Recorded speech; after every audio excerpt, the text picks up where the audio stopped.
3வது அஸ்வினி நட்சத்திரம். இது முதலாவது நட்சத்திரம். மேஷராசியில் முதல் 13 பாகை 20 வரை பறந்துள்ளது. அசுவினி குமாரர்கள் என்ற தேவ மருத்துவர் பெயரில் இது வழங்குகிறது. இவர்களே இதற்கு அதிதேவதைகள். இந்திய பெயர் அசுவினி. கிரேக்கப் பெயர் கேஸ்டர் மற்றும் போலெக்ஸ். அரபு பெயர் அஷ், விரடன். அடையாளங்கள்: சீன பெயர் சியூ, சியூ. இது 2 நட்சத்திரங்களை கொண்டது. இது நமது நாட்டு கந்த காடக சாகல்யர்களின் கருத்தாம். அசுவினி நட்சத்திரத்தில் கோள்கள் நின்ற பலன் 1. சூரியன் இருக்க, சாம்பல் நிறமான கண்கள், சிவந்த நிறம், உயர்ந்த அந்தஸ்துள்ளவன், நல்ல செல்வாக்கான பதவியில் உள்ளவன், தலைவன், நல்ல உடற்கட்டு, மாறாத குணம், தந்திரசாலி, முரடன், மூக்கு நோய், இரத்தக்கசிவு இவற்றால் வருந்துபவன். இந்த நட்சத்திரத்தில் உள்ள சூரியனைச் செவ்வாய் பார்த்தால் அதிக முரடன்.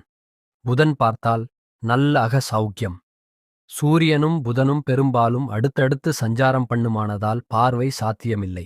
குரு பார்த்தால் இவன் தாட்சணியவாதி, அன்புள்ளவன், அரசு பதவியும் செல்வாக்கையும் அனுபவிப்பவன். சுக்கிரன் பார்த்தால் சிற்றின்ப ஈடுபாடு அதிகம். இதுவும் அவ்வளவாக சாத்தியமில்லை. ஏனென்றால் சுக்கிரனும் பெரும்பாலும் சூரியனுக்கு நெருக்கமாகவே சஞ்சரிப்பவன். சனி பார்த்தால் இவன் ஏழையாக இருப்பான். சோம்பேறி, உழைப்பதில் ஈடுபாடு இராது.